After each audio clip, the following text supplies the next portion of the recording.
All right, so in this video, I'm going to talk about the product selection criteria for Google Ads. So I'm going to have another video that goes through like over-the-shoulder product research, but I'm just going to go through the selection criteria here. And I'm also going to tell you the tools that I recommend you use. So I've split it up by what the product must have, what's recommended, and what's not recommended. So the three like main pillars. So one, the price needs to be competitive. So you need to aim to price lower than your competitors who are running on Google Ads or Google Shopping, because when people search on Google, they know exactly the product they want.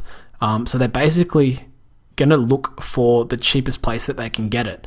So you need to have ideally one of the lowest prices when you're advertising on Google Ads. And because you're going to be advertising in the US, you need to be able to search from the US in order for like Google to display the correct products, because like I'm from Australia, and if I search in Google for a product, it's going to show me Australian sites. It's going to prioritize Australian sites. So I recommend that what you do, you can use any of these two free websites. One is proxysite.com, one is hire.me and Proxy. I'll put a link to these in the description of this video, but you want to come down here, you want to go to USA, type in google.com, and you want to go visit anonymously, and then this will bring up a US proxy. So now if you type in like handbag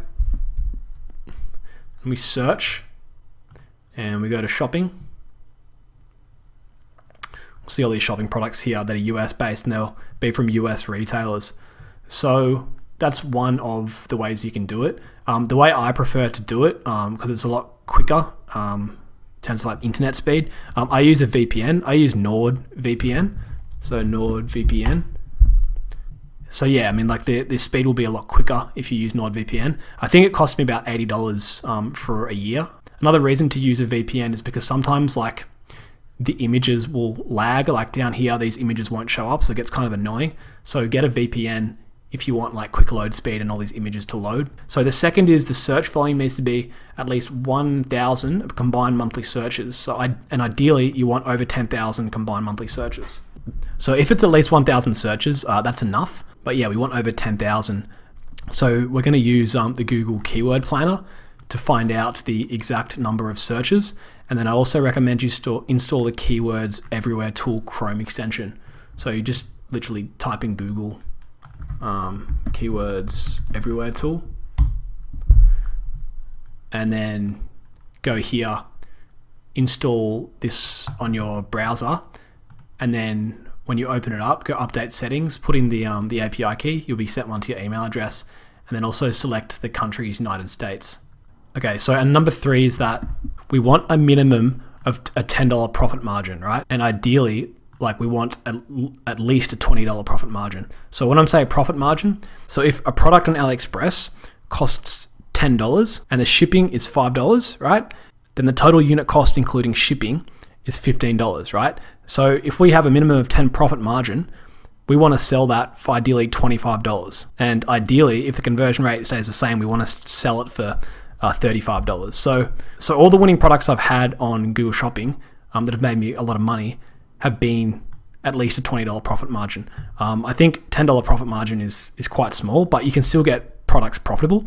But I mean, if you're profitable at a $10 profit margin, I recommend increasing the product price an extra $10 and seeing what happens to the conversion rate. But yeah, like when you're just uploading products at the start, a $10 profit margin is fine just to see if the product will sell. And so down here, so this isn't a must, but it's recommended that the product is trending on Google Trends, right? So we're going to use Google Trends. I'm going to show you how to do it in a second.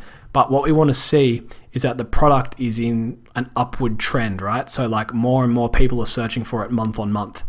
If you hit trends, it's really likely that you can get in to a product that's unsaturated and become profitable. All right, so these are the 3 things that are not recommended. So don't go on the popular best sellers on AliExpress and try to sell them.